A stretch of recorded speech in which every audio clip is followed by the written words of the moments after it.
आता है और जो ट्रेनिंग में बचता है उसका तो बॉर्डर पे खून बहता है फिर।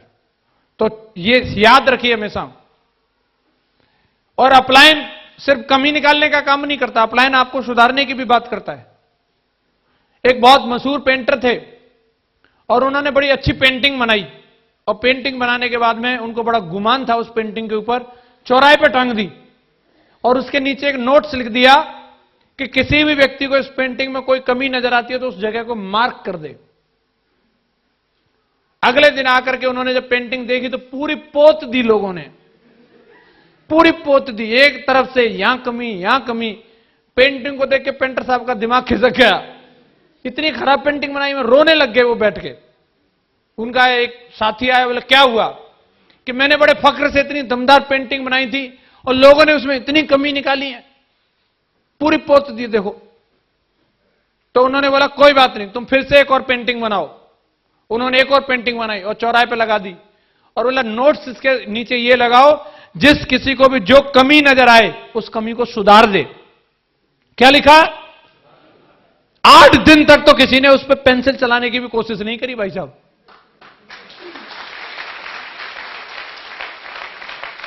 तो आप जब लोगों के बीच में जाए, कमी तो कोई भी निकाल देगा, लेकिन सुधारने की बात आएगी तो सुधार अपलायन ही एक ऐसा व्यक्ति है जो कमी निकालता है और कमी निकालने के साथ साथ उसको सुधारता भी है दोस्तों, उस पर काम भी करता है।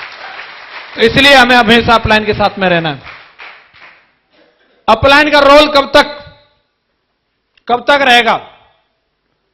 कई बार सोचते हैं बार बार अपलायन अपलायन अपलायन। सर थोड़ी कभी मेरे को पावर मिलेगी, ये रिमोट मुझे भी दो सर, मैं उड़ाऊं इसको हाइड्रोजन बम को, सर मेरे को भी थोड़े पावर दो ना सर। ये अपलायन का चक्कर कब तक रहेगा?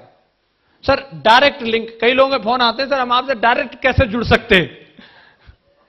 मैं डायरेक्ट जुड़ने के लिए, मेरे से डायरेक्ट जुड़ने के लिए डायमंड बनना पड़ता है।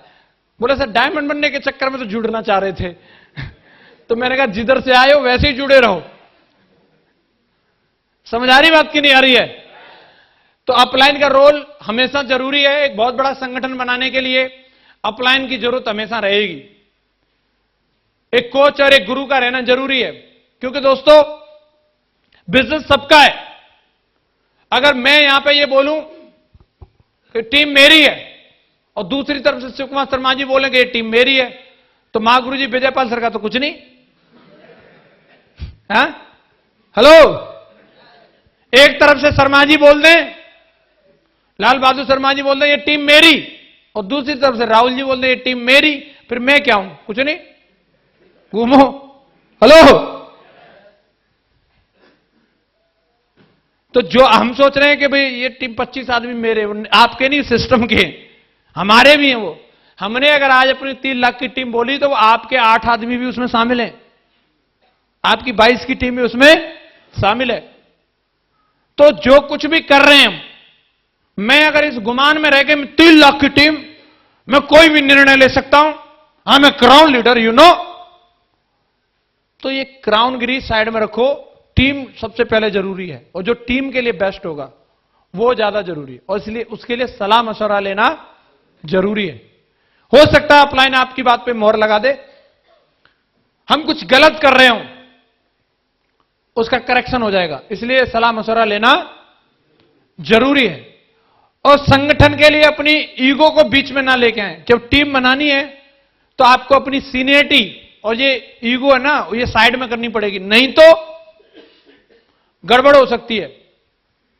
एक बार सीनियरिटी के चक्कर में 9 ने 8 को थप्पड़ मारा, चटाक गाल पे एकदम। 8 ने पूछा क्यों मारा? तो 9 ने बोला मैं सीनियर हूं ना, मैं तुम्हें मार सकता हूं। तो 8 बोला अच्छा ऐसी बात है। तो 8 ने 7 को जड़ दिया, तड़ाक। 7 ने पूछा क्यों मारा? बोला मैं सीनियर हूं, मार सकता हूं। ठीक है, तो 7 ने 6 को मार दिया, पटाक। 6 ने 5 को पटाक, उसने 4 को चटाक, 3 और 2 को भी लगा धड़ाम। 2 ने 1 को मारा, शटाक। अभी 1 जो है 0 की तरफ देख रहा है, 0 घबरा रहा है, लेकिन 1 ने 0 को मारा नहीं, उसने उसको बगल में लगा लिया और वो हो गया 10 और पहुंच गया 9 के पास। हां जी,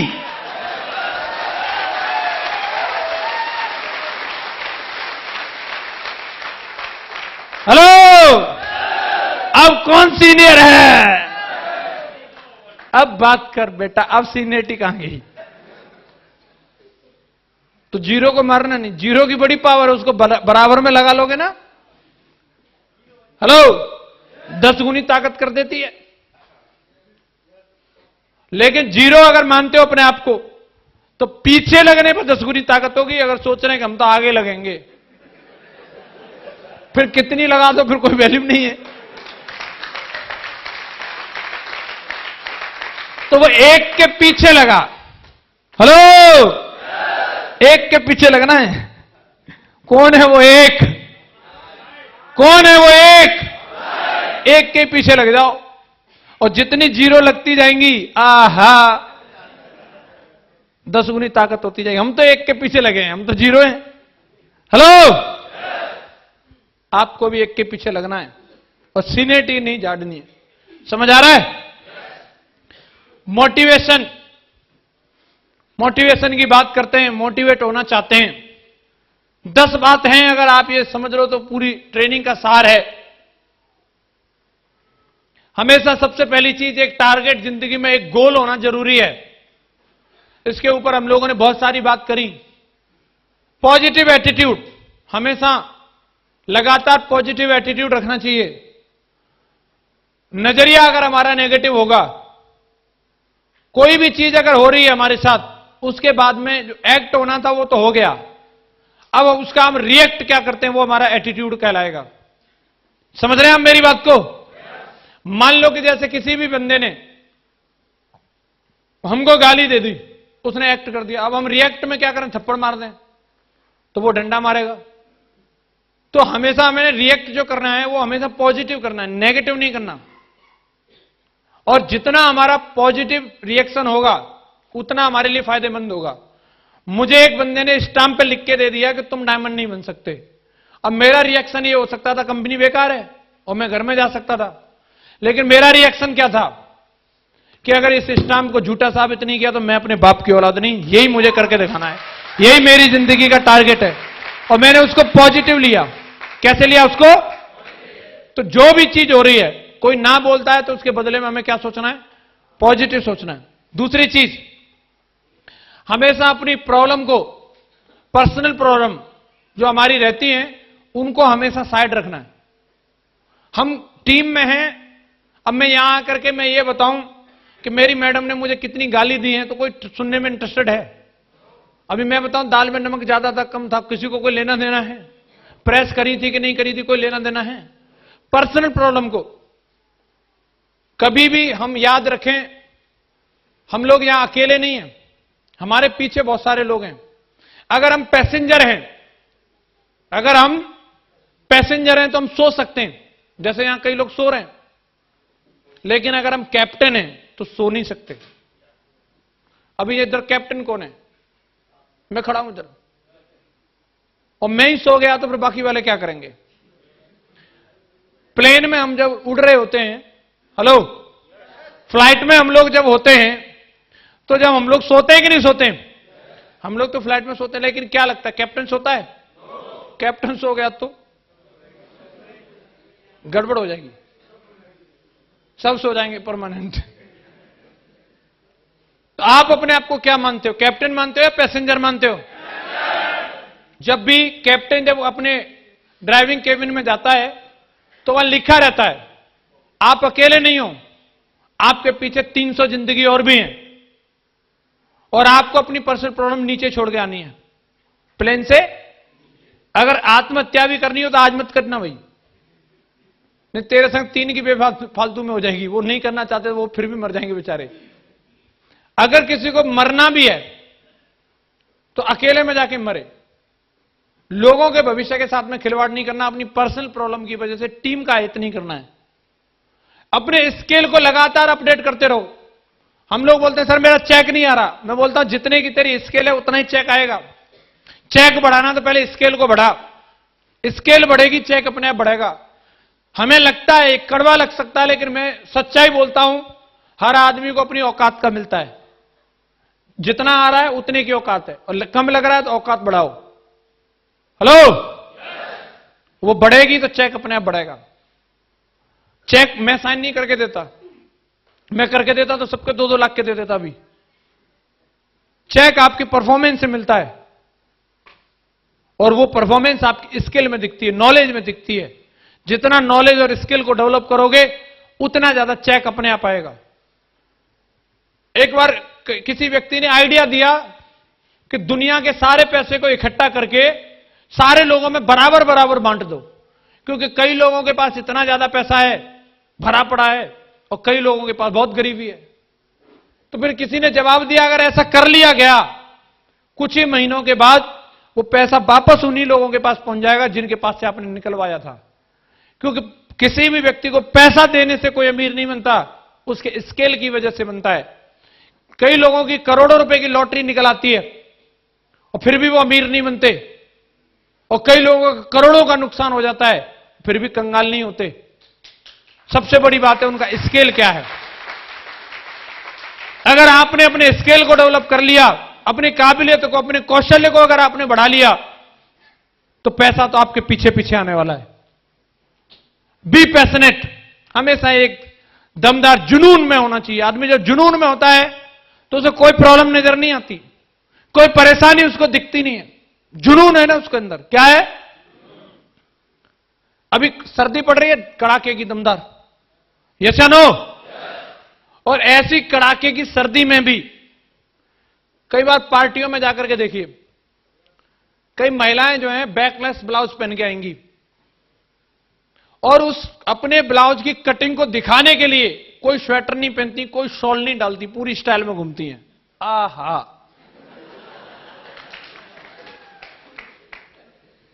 क्या लगता है उनको सर्दी नहीं लगती?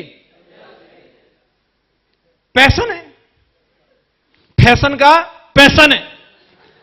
और उसके सामने कितनी सर्दी कुछ भी हो, ये तो दिखनी चाहिए। हेलो, बंदे चला जाके गुजरे उधर उसमें अलाव में,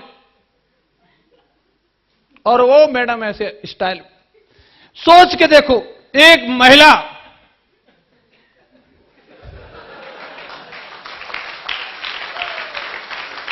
ज्यादा मत सोचो, इतनी कड़ाके की सर्दी को सहन कर रही है, केवल क्या है, एक पैशन ही तो है। हेलो, और हम साला इनर पे इनर डाल के भी हैं, ऊपर से जर्किन पहन के, फिर भी ग्लिप्स पहन के, फिर भी फील्ड में जाने में प्रॉब्लम होती है। डायमंड बनना है भाई। हेलो, क्या बनना है? हमारे पिताजी हमें पैसा देते थे कि बोले बेटा जाओ इनर ले लेना, जर्किन ले लेना, और हमारे पास पैसा रहते नहीं थे, तो हम फील्ड में, पेट्रोल में और मीटिंगों में उड़ा देते थे, और सर्दी के कपड़ा खरीदते नहीं थे। सर्दी तो हमें भी लगती थी। जब भी हम बाइक पर जाते थे आगे अखबार लगाते थे, फिर अखबार लगा के बाइक चलाते थे। हेलो, पैशन इतना तगड़ा था। चाहते तो चले जाते गांव में, बढ़िया मजे से रजाई में रहते। तमाम लोग आज भी रजाई में घुसे हुए हैं, वो कुछ भी जिंदगी में हो नहीं पाया।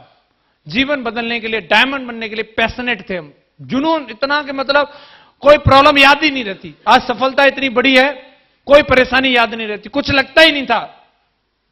कोई कुछ भी बोले, कितने चक्कर कटवाए, कैसी भी शकल बनाए, बेइज्जती करके भेज दिया एक बंदे ने। मैं और गुरुजी बोलता है हमसे, गेट आउट, बाहर निकलिए, यही शब्द थे उसके, बाहर निकलिए आप। खुर्जा जंक्शन पे बाहर हमें निकाल दिया अपने घर से, बाहर निकलिए। मैंने कहा सर कोई बात नहीं। कैसे कोई बात नहीं, बाहर निकलिए आप। पड़ोसी निकल के आ गए उसके। मैंने कहा सर थोड़ा धीरे कैसे बात करूं। अब गुरुजी मुझे समझा रहे हैं, मैं गुरुजी को समझा रहा हूं, ऐसा होता है, कोई बात नहीं। इतनी बेइज्जती, थोक के भाव में बेइज्जती कर दी उसने। भूल गए गुरुजी, भूल गए, मैं भी भूल गया। शारदा जैन अतिथि भवन में फंक्शन था, गुरुजी की एंट्री होनी थी, सबसे आगे माला लेके वही खड़ा था, और मैं गया। मैंने बोला हाँ फौजी साहब, मालूम है किसके लिए माला लेके खड़े हो? वही है जिनको बोले थे गेट आउट। तो पैशन इतना था कि बेइज्जती हमें लगती थी, एकदम जाने दो, काम करना है। हमेशा अपने अंदर पॉजिटिव एनर्जी गेन करनी है और नेगेटिव एनर्जी लूज करनी है। और इसके लिए एक ही बात मैं कहना चाहूंगा, जैसी संगत वैसी रंगत। देखिए आप किस माहौल में रहते हो। ओम प्रकाश सर हमेशा शुरू से हमें बताते थे और उनकी ये लाइन आज तक कानों में गूंजती है, अगर आप भिखारियों की संगत करोगे, आज नहीं तो कल सबसे पहले कटोरा लेकर चौराहे पे आप होंगे। वो बोलते थे अगर आप शराबियों की संगत करोगे तो आज नहीं तो कल जाम आपके हाथ में भी होगा। अगर आप सन्यासियों की संगत करोगे तो आज नहीं तो कल कपड़ा रंग लोगे। और बोलते थे अगर डायमंडों की संगत करोगे तो आज नहीं तो कल आप भी डायमंड जरूर बनोगे, जरूर बनोगे, जरूर बनोगे।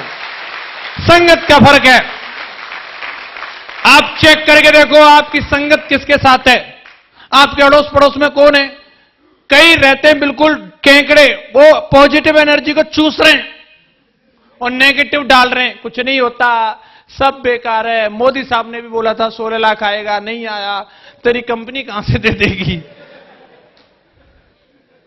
केकड़ा, उसे सावधान, बैटरी डिस्चार्ज करता है वो, बस सालों से डिस्चार्ज पड़ा है, उससे प्लग लगाया ना चूस लेगा।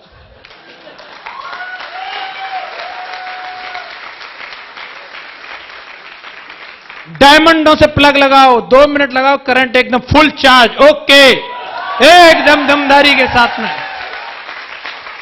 समझ आ रहा है कि नहीं आ रहा? नेगेटिव एनर्जी हटाओ, पॉजिटिव लेकर के आनी है। सेल्फ टॉक, हमेशा पॉजिटिव सेल्फ टॉक करना है। 6 सितंबर 2011 को मैंने बोला था जब मैं 30 साल का होऊंगा तो मैं डेली का 1 लाख कमाऊंगा। वो स्पीच आज भी है और आज मैं दोहरा रहा हूं इस बात को, जब मैं 30 का होऊंगा तो डेली का 1 लाख कमाऊंगा, डेली का 1 लाख।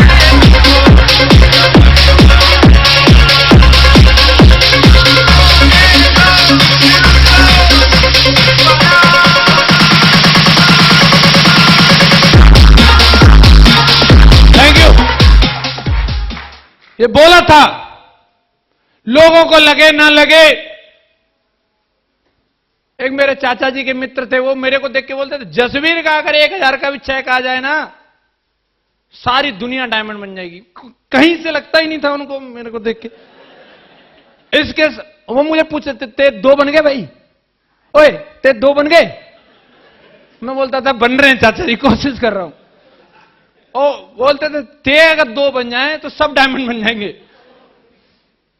हेलो, 2 नहीं बने, 2 की फैक्ट्री है। हेलो, वो बोलते हैं कुछ भी बोले, सामने वाले को हम लगते हो बिल्ली, हम मानते हैं टाइगर। ये हमारा सेल्फ टॉक है। दुनिया हमारे बारे में कोई भविष्यवाणी करे लेकिन हम मानते हैं विनर। बुद्धिजीवी लोग भरे पड़े हैं, लोग बताओ स्टाम्प पे लिख के दे रहे हैं कितना महान बुद्धिजीवी आदमी रहा होगा वो। और ऐसे बुद्धिजीवियों की हमें कोई आवश्यकता ही नहीं है, वो अपने घर रहे। हम उनकी बात को मानते ही नहीं, झुटलाने में विश्वास करते हैं, झुटला के दिखाया आपके सामने खड़े।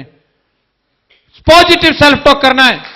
आपको देख के किसी को लगता हो या ना लगता हो, लेकिन आपको लगना चाहिए I am a diamond, yes या नो। हमेशा अपने जो चैलेंजेस हैं, प्रॉब्लम्स हैं, जो हमारा डर है, उसको कंट्रोल करो, फेस करो उसको। कई बार हम लोग जिस चीज से बोला जाता है डर है, वही काम करो बार बार। पानी से डर लगता है, पानी में जब जाओगे नहीं तो हमेशा डर बना रहेगा। स्टेज से डर लगता है, माइक सर मैं ले नहीं पाऊंगा, अरे लो माइक, साला खा जाएगा, करंट निकलता है क्या, लो माइक। आज कुछ भी बोलेंगे, परसों कुछ और बोलेंगे, और एक दिन आएगा कि हम बिल्कुल साला मीटर खड़ा कर देंगे, वो भी टाइम आएगा। लेकिन एक भी दिन अगर स्टेज पे आएंगे नहीं तो वो डर हमेशा बना रहेगा। डर मुझे भी लगता था। आगरा वेन्यू पे हम काम करते थे, यहां पे कोई प्लान ट्रेनिंग की तो बात छोड़ो, टेस्ट मनी का भी यहां पे क्या होता था, 1 लाख से ऊपर वाले टेस्ट मनी देंगे, और हमारी टेस्ट मनी 8000 थी। हमारा नंबर नहीं आता, हमें तो माइक मिलता ही नहीं। हम गए अलीगढ़ वेन्यू पे, टाई फाई लगा के सेट थे, वहां के सिटी होस्ट ने पूछा कि आप प्लान लेना जानते हैं? मैंने हाँ, हमने कभी एंकरिंग भी नहीं की, सुना कई बार था प्लान, याद पूरा था। बोले तो ठीक है आप लो प्लान फिर। मैं ठीक है, और पहुंच गए, नमस्कार दोस्तों, शुरू हो गए। और ले डाला, उसको क्या पता था हमें आता नहीं है, और हमें भी पता नहीं था आता नहीं, हमने ले डाला, दमदार लिया और परमानेंट फिक्स हो गया। वो जसवीर जी लिया करेंगे फर्स्ट प्लान। फिर एक दिन हमने बोला आप सेकंड भी देंगे क्या सर कभी? और हाँ सेकंड लो सर। ठीक है सेकंड प्लान भी देंगे। और हमने बताया सर को आजकल हम प्लान लेते हैं स्टेज पे है। बोले अच्छा, हम क्लोजिंग भी करने लग गए। उनके लीडर ने हम क्लोजिंग भी करना जानते, करो। हम क्लोजिंग भी कर रहे हैं। हम गोल्ड लेवल पर 3 वेन्यू में जाके क्लोजिंग करते थे।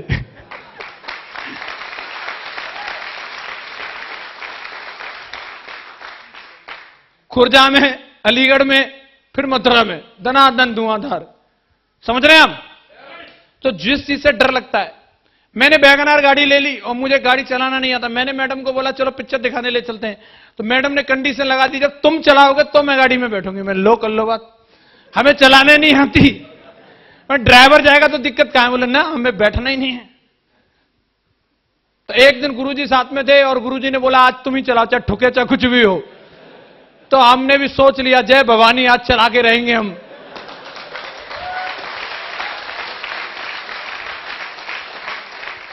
बस मुझे एक डर था, जब हम आ रहे थे रामबाग चौराहे पे बंद नहीं होनी चाहिए, और वो गारंटी से रामबाग चौराहे पे बंद हुई।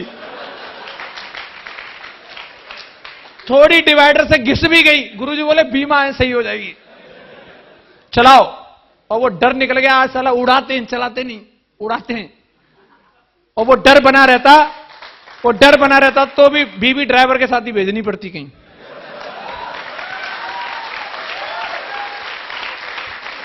अभी मैडम बगल में होती है, एक हाथ स्टीयरिंग पे होता है और एक मैडम के हाथ में होता है। हेलो, क्योंकि अपनी गाड़ी में गियर नहीं बदलने पड़ते है ना। हेलो, डर के आगे जीत है। क्यों डरते हो? तमाम प्रोस्पेक्ट रहेंगे ऐसे मलिंगा टलिंगा टाइप के, ये फास्टर बॉलर ब्रेटली, अरे तू फेंक साला, आउट तो मैं होने वाला हूं नहीं। हेलो, एम्पायर कौन? तू बोलता रहे नॉट आउट है, मैं बोलूंगा आउट नहीं है। कुछ भी कहे मैं इधर ही रहूंगा। डरना नहीं है, आपकी बिना मर्जी के कोई आपको इस बिजनेस से बाहर नहीं कर सकता। आप डरते क्यों हो? कौन निकाल सकता है आपको इस बिजनेस से बाहर? कोई निकाल सकता है क्या? तो डरना नहीं, मेडिटेशन करो और अपनी सक्सेस को एंजॉय करो। अभी गुरुजी लोग क्या करते हैं, फूफा फूफा करते रहते हैं सुबह शाम। कृष्णपाल जी मेरे को बता रहे सर पेट कम कर लिया मैंने वाह बहुत बढ़िया। तो अभी इन लोगों का यही काम है, पेट बढ़ाओ कम करो।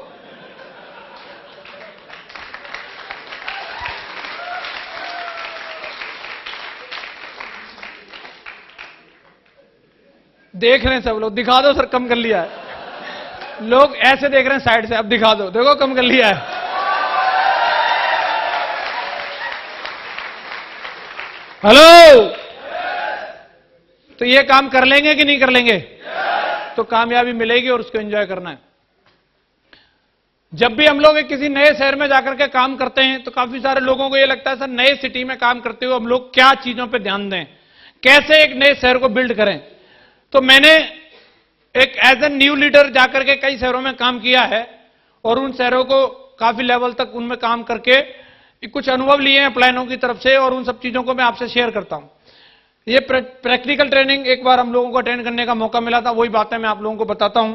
सबसे पहली चीज, जब भी आप नए शहर में जाओगे तो एक फायदा ये होता है कि अगर आप अपने होम टाउन में काम कर रहे हो तो बोला जाता है घर का जोगी जोगना आन काम का सिद्ध। जब आप वहीं रह के काम करते हो तो कौन को लल्लू है?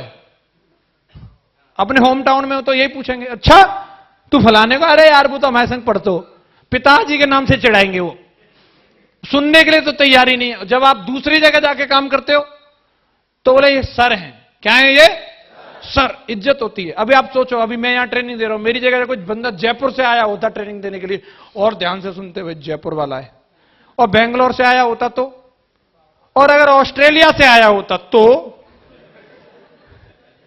और ज्यादा अलर्ट हो जाते कि नहीं हो जाते?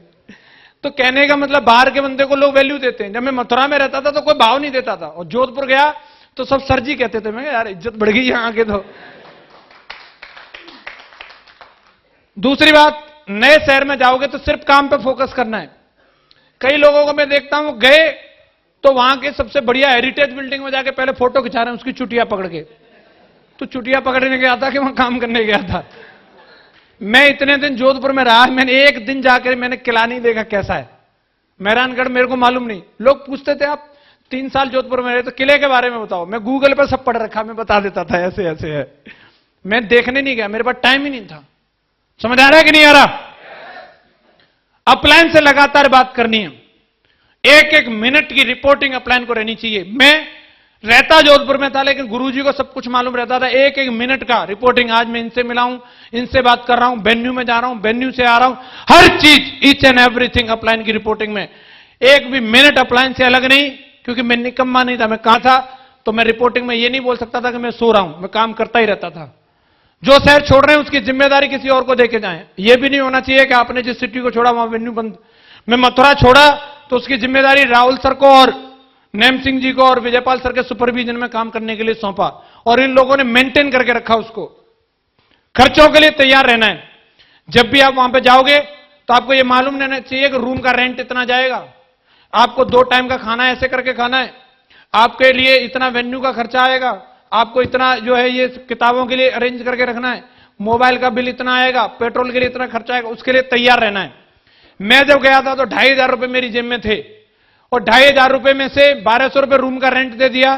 बाकी मैंने वहां पे अपने लिए बाल्टी, मग्गा और टॉवल और शैंपू और ये साबुन खरीदने में खर्च हो गए। सिम खरीदा मैंने।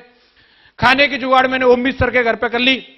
सर खाना मेरे को बनाना नहीं आता, देखो सर मैं आप जुगाड़ करके दो। तो बोले ठीक है सर, अपन के यहां से खाना आएगा। तो सेटलमेंट किया कैसे भी, और काम करके पहले ही हफ्ते 6000 रुपए का चेक बनाया। पहले हफ्ते कितने का चेक? और उस दिन के बाद कभी भी जरूरत नहीं पड़ी कि मैं अपलाइन के सामने हाथ फैलाऊं। और लगातार मैं जून 2009 में वहां पे गया था, और जनवरी 2010 में 6 महीने में मेरा चेक 85,000 रुपए वीकली का था। तो किसी भी शहर में शुरुआत करने से पहले एक बड़ा प्रोग्राम जरूर दिखाएं। इतनी बड़ी बिग स्टार्टअप जो हम लोगों को मिला, उसके पीछे कारण था कि हम वहां पे स्टार्टिंग में ही जुलाई 11-12 जुलाई का यहां पे फंक्शन हुआ था, तो मैं वहां से 10 लोगों को यहां लेके आया था, जोधपुर से आगरा। और यहां मैंने वो फंक्शन डायमंड सेलिब्रेशन उनको दिखाया। अब देखो ऐसे डायमंड बनते हैं, ऐसा हम लोगों को काम करना है। वो लोगों के एक्साइटमेंट की वजह से काम हुआ। जिस सिटी में भी आप काम करना चाहते हैं, उस सिटी में से लोगों को लेके आओ और उनको दिखाओ। जब तक उनको दिखेगा नहीं, उनको विजन नहीं आएगा। आप बताते रहो ऐसे ही, जिराफ होता है, बोला कैसा होता है, बोला ऐसा होता है। दिखा दोगे तो समझ में आ जाएगा ऐसा होता है। यस या नो? जिस तरह फुटबॉल में हवा नहीं होती तो उसे बड़े से बड़ा खिलाड़ी गोल नहीं कर सकता, ठीक उसी तरीके से बिना जोश के किसी भी शहर में बड़ा काम नहीं किया जा सकता। तो विजिट करने से पहले पूछना नहीं है कि आऊं कि नहीं आऊं, पहले ही जाने की तैयारी होनी चाहिए। मैं वहां से आने का रिजर्वेशन होता था, उसके संग ही मेरा जाने का भी होता था। मेरी होली, दिवाली सब मेरा वहीं पे था। मेरी मैरिज एनिवर्सरी, मेरा बर्थडे सब मेरा वहीं मनता था टीम के साथ। मुझे मालूम था अभी एक्टिविटी हुई है, इसके बाद मुझे कहां रहना चाहिए। मीटिंग के तुरंत बाद बैग पैक करके अपलाइन से पहले हम घर पहुंच जाते हैं। डायमंड मीटिंग करके घर नहीं पहुंचा होगा और सिटी होस्ट उससे पहले घर आ गया। सिटी बिल्ड हो सकती है क्या? हमें स्टे करना है, उसके रिजल्ट को वसूलना है वहां पर रह के। और कम से कम 6 महीने का लगातार कमिटमेंट तो कम से कम होना चाहिए। आप 1 महीने में या 2-3 विजिट में डिसाइड नहीं कर सकते कि अब काम नहीं होगा। और वो 6 महीने की भी प्लानिंग होनी चाहिए। वो 6 महीने में कब कब किस किस की विजिट होगी आपके पास रिटर्न में होना चाहिए। जब मैं वहां पे रहता था तो मैं आपको महीने के हिसाब से, तारीख के हिसाब से बता सकता हूं कौन कौन सी तारीख में मैंने किस किस अपलाइन की मीटिंग कराई। जून में मैं सर को और मैं और विजयपाल सर गए थे वहां पे। जुलाई में मैं 12 तारीख को उन लोगों को यहां लेके आया था। 16 अगस्त को हम लोगों ने ग्रेवाल सर का फंक्शन अटेंड कराया था। सितंबर 6 तारीख को माधव सर और विजयपाल सर की मीटिंग कराई थी। नवंबर में हमने विजयपाल सर और ग्रेवाल सर को बुला के फंक्शन कराया था। दिसंबर में सर की डायमंड शिप अटेंड कराने के लिए लेके आए थे हम। जनवरी में हमने वहां पे अपना खुद का प्रोग्राम कराया था कंटिन्यूअस। मैं आपको एक एक दिन के हिसाब से बता सकता हूं कि हमने एक्टिविटी करी थी। और वहां टीम ये नहीं था पहले से टीम थी, टीम जाने के बाद बनी और लोगों को लाना शुरू किया। कई बार ऐसा होता था कि लगता था कि इस बार सर आ रहे हैं तो गैदरिंग कम रहेगी, टीम बोलती थी, ओमवीर सर एक बार बोल रहे सर इस बार रहने तो सर को अगली बार बुला लेंगे। मैंने कहा नहीं सर। बोले कोई बात नहीं, बोले सर टीम जो है अपनी जो है यूनिट वाले एक्सरसाइज में गए, अगली बार बुला लेंगे। मैं कोई बात नहीं, सारे के सारे आर्मी वाले एक्सरसाइज में गए, मैडम लोग तो नहीं गई, मैडम लोगों की मीटिंग करते हैं, सबके घर पे बुलावा भेजा, बोले सारी मैडम लोग आएंगी मीटिंग में। और गुरुजी से सबकी काउंसलिंग करवाई और दमदारी के साथ जैसे वो लोग एक्सरसाइज से वापस आए, मैडम लोगों ने बोल दिया अभी डायमंड बनना है। हम विजयपाल सर से मिल लिए, अभी सर बोल के गए डायमंड बनो। तगड़ी काउंसलिंग हो गई। एक्टिविटी होनी है तो होनी है, फर्क ये नहीं, सर ने बोला था चाहे हम दीवारों से मिलके आ जाएं, लेकिन डेट जो फिक्स हो गई उस डेट में मीटिंग होगी, चाहे बंदे 4 हो चाहे 40 चाहे 400, मैटर नहीं करता। एक दमदार व्यक्ति के साथ शुरुआत करो। ज्वाइन करने वाला कोई भी हो सकता है, लेकिन बिल्ड होने के लिए कोई आपको दूसरा बंदा सेलेक्ट करना पड़ेगा। आप एक के पीछे रोना मत रहो। बिजनेस खुर्जा में शुरुआत मेरे जीजाजी के द्वारा हुई, उन्होंने बिजनेस को सीरियस नहीं लिया, काम बिल्ड हुआ लाल बहादुर शर्मा जी के साथ, मैंने उनके साथ काम किया। तो जिसके साथ में आपको दमदार व्यक्ति मिलता है आप उसके साथ बिल्ड करो। सिटी में कोरियर की सुविधा, पैकेज और चेक टाइम पे पहुंचना चाहिए। प्लांट ट्रेनिंग अगर कोई पहले से चल रहा है तो उसकी हेल्प लो। कोलाइन का प्रॉपर आइडेंटिफिकेशन रखो और दमदारी के साथ आप वहां पे मदद लेकर के बड़ा काम करके दिखा सकते हैं। टूल्स के द्वारा सिखाना है। जब भी लोगों को बोले, ये नहीं बोले मैं आपको बता रहा हूं, ये मेरे अंदर से उत्पन्न हुआ है ज्ञान। अगर ऐसा बोलोगे तो लोग आपके पीछे लगे रहेंगे। हमेशा लोगों को बोलो ये मैंने फलाने डीवीडी में से सुना है, तुम भी सुनो, ये मैंने फलानी किताब में से पढ़ा है, तुम भी पढ़ो। मैं जब भी वहां पे दिशा ट्रेनिंग कोड ट्रेनिंग लेता था, सामने में बुक रखता था, प्रगति पथ बुक जो है मेरे सामने रखी रहती थी, फिर मैं ट्रेनिंग लेता था। लोगों को पता रहता था सर तो किताब में से पढ़ पढ़ के बता रहे हैं, ऐसे तो हम भी बता देंगे। मैं बताओ यही तो हम चाहते हैं, तुम बता दोगे, बताते रहो लोगों को, फिर तो काम चलता रहेगा। समझ आ रहा है कि नहीं आ रहा? अपलाइन को दमदारी से प्रमोट करिए। एक किसी न किसी अपलाइन का नाम बार बार लेते रहिए आप वहां पे, फलाने सर। मैं हमेशा बोलता रहता था Vijaypal sir Madhav sir, Vijaypal sir Madhav sir. और सर लोगों से मिलने के लिए वो जबरा फैन होते ना, ऐसे लोग फैन रहते थे। सर कहां मिलेंगे? हेलो, अपलाइन को अगर आप राजा बनाओगे तो अपलाइन आपको महाराजा बनाएगा। तो अपलाइन का बहुत प्रमोशन करके रखिए। जितना समय दिया है उसमें ज्यादा से ज्यादा प्लान फॉलोअप होने चाहिए। मूवी देखने चले जाएंगे, झील में नाव चला रहे हैं, आहा, तो तुम नाव चलाने गए थे, वहां प्लान दिखाने गए थे, नाव बाद में चला लेना। पहले सिटी बिल्ड करो। और हमेशा नए शहर में नहीं जाना। काम करने के लिए यहां से गए फरीदाबाद, फरीदाबाद से दिल्ली, दिल्ली से लाहौर, लाहौर से पाकिस्तान में चले गए, फिर अफगानिस्तान, काबुल पूरा घूम गए, सऊदी अरब चले गए, अभी कभी आ ही नहीं रहे, वो पूरी पृथ्वी का चक्कर लगा रहे। हर आदमी खींचता तो है ही। अब आप काम करने जा रहे हो, जिस बंदे को आप आए हो आगरा में, उसकी रिश्तेदारी मथुरा में होंगी, और मथुरा वाले की फरीदाबाद में होंगी, और फरीदाबाद वाले की दिल्ली में होंगी। और दिल्ली वाला पक्का बोलेगा चलो अमृतसर, और अमृतसर से तो पाकिस्तान नजदीक है, बोलेगा मेरी बुआ रहती है लाहौर में, चलो कराओ वीजा मंजूर। और वो बहुत काम करेंगी। तो एक ही फॉर्मूला है, break the city and make the city. एक जगह रुको और उसको बिल्ड करके दिखाओ। समझ आ रहा है? सिस्टम के फंड का सही तरीके से इस्तेमाल करना है। खर्चों के लिए पहले से हिसाब लगा के रखना है। और याद रखिए, ईमानदारी हटी दुर्घटना। ईमानदार रहना। आप सीनियर हो वहां पे, आप लोचाबाजी करोगे, आप लफड़ाबाजी करोगे, आप कार्डिनल रूल्स को तोड़ोगे, आपकी टीम आपका कभी सम्मान नहीं करेगी। जसवीर वहां पे गया, मेरे से सारे के सारे लोग उम्र में ज्यादा थे और सारे के सारे लोग गवर्नमेंट एम्प्लॉय थे। मैं अनएम्प्लॉयड बंदा था, लेकिन वो सारे के सारे लोग मुझे अपलाइन मानते हैं और मानते थे। और उसका कारण एक ही था, मैं कार्डिनल रूल पे एकदम पक्का था। पैसे का लेन देन एकदम फिट फॉर रहता था, कभी किसी को चूना लगाने के चक्कर में नहीं, झूठ में कभी बोलता नहीं। जो वादा मैंने कर दिया उसमें मैं हमेशा पूरा किया। कुछ भी हो सकता है लेकिन मैं वादा नहीं तोड़ सकता। कैरेक्टर मेरा एकदम बुलेट प्रूफ। साला कोई भी मैंने का रंबा उर्वशी आकर के डांस कर ले, अपन हिलने वाला नहीं है वहां से। समझ आ रहा है कि नहीं आ रहा? और जब मेरा कमिटमेंट इतना स्ट्रांग था तो मेरी टीम क्या देखेगी, लोग क्या देखेंगे? अब हमारा अपलाइन जब इस तरीके का तो हम भी इसी तरीके का बन के दिखाएंगे। मैं उधर जाकर के रास रचाता तो मेरे अपलाइन मेरे डाउनलाइन के बंदे मेरे से भी ज्यादा तगड़े निकलते फिर, और ताता थैया चलता रहता है। वो बोलते हैं सर काम नहीं हो रहा। काम होगा कहां से? तुमने डुप्लीकेशन ही साला मास्टर कॉपी गधे की लगा दी, फोटो कॉपी में तो गधा आएगा ही आएगा। हेलो, मास्टर कॉपी शेर की लगाओ, साला फोटो कॉपी भी शेर की निकलेगी, शेर की निकलेगी। उधर रह के इस बात को याद रखो, ईमानदारी हटी दुर्घटना, यस या नो? और इंपॉर्टेंट चीज, वहां रहते हुए रिपोर्टिंग करना बहुत जरूरी है। Number of plan, number of followup, group meeting, FIM, this big check and next big check target, ये रेगुलर पोस्ट करना है अपलाइन को। उंगली कांपे तो भी, मन ना करे तो भी, किस मुंह से करूं तो भी, सर कुछ हुआ नहीं तो भी, कुछ दमदार हुआ तो भी, रिपोर्टिंग जरूरी है। कर पाएंगे? हर मीटिंग से पहले एक प्रिपरेशन जरूरी है। कोई भी मीटिंग करते हो, जितनी अच्छी तैयारी होगी मीटिंग का उतना ज्यादा फायदा मिलेगा। मीटिंग को कैजुअल लोगे, मीटिंग का कभी फायदा नहीं मिलेगा।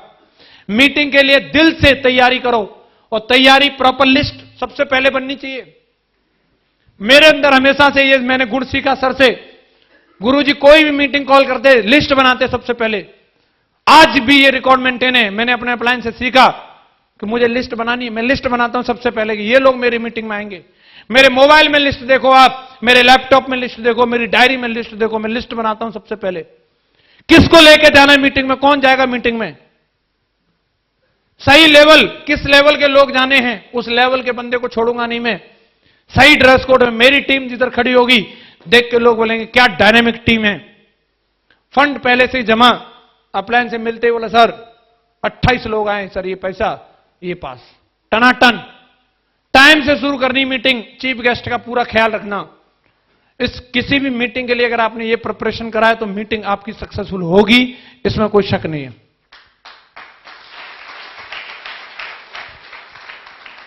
हम लोग रिजल्ट के लिए रोना रोते हैं, रिजल्ट तब आएंगे जब काम होगा, और काम तब होगा जब सोच पॉजिटिव होगी। सोच जब पॉजिटिव होती है, जब नॉलेज हो, और नॉलेज 3 चीज की होनी चाहिए, अपने बारे में, कंपनी और सिस्टम के बारे में। सोच सकारात्मक रखनी है और काम करने होंगे, लिस्ट, प्लान और फॉलोअप। तमाम लोग हैं जिनकी एक लेग चल रही है, दूसरी लेग नहीं चल रही, शिकायत करते रहते हैं। मैं बोलता हूं अगर दूसरी लेग में लिस्ट बना के उन पर प्लान दिखाओ और फॉलोअप करो तो डीडी आएंगी कि नहीं आएंगी? एक डीडी डालोगे 1000 का चेक बनेगा कि नहीं बनेगा? 7 दिन का समय है, 2 लोगों से भी रोजाना मिलोगे, महीने के 60 लोग हो गए। हर महीने चेक बनेगा कि नहीं बनेगा? हम लोग सोचते रहते हैं सर कुछ हो नहीं रहा। ईमानदारी से देखो, लिस्ट को अपग्रेड करते रहो। हमारा कच्चा माल क्या है? लिस्ट। हमें अपने गोडाउन में क्या भरना है? जिधर भी 3 फीट के दायरे में कोई भी मिलता है उसका नाम लिख लो, अपॉइंटमेंट लो उस बंदे का, जाके प्लान दिखाओ। 2 प्लान डेली का कमिटमेंट अगर हमारा है, महीने के 60 प्लान हो गए सर। ईमानदारी से। एक लीडर है हमारी टीम में, वो शिकायत करते रहते मेरे चेक नहीं आ रहे। 4 दिन से गुरुजी को रिपोर्टिंग करी, 3 प्लान उन्होंने अपनी लिस्ट से दिखाए, 3, और 6-7 डीडी उनकी कंफर्म हो गई हैं। और प्लान नहीं दिखाते, एक भी नेतागिरी करते हैं पूरी तो, और बोलते हैं कि चेक आने नहीं आएंगे। आप ईमानदारी से प्लान फॉलोअप पे ध्यान दो, डीडी आएंगी। सोचने में वक्त बर्बाद नहीं करना है, काम पे जाओ। भले 2 घंटा करो। ये बिजनेस या तो पार्ट टाइम होता है या फुल टाइम होता है, स्पेयर टाइम नहीं होता। कभी कभी मेरे दिल में ख्याल आता है आज कर लेता हूं सिक्योर लाइफ,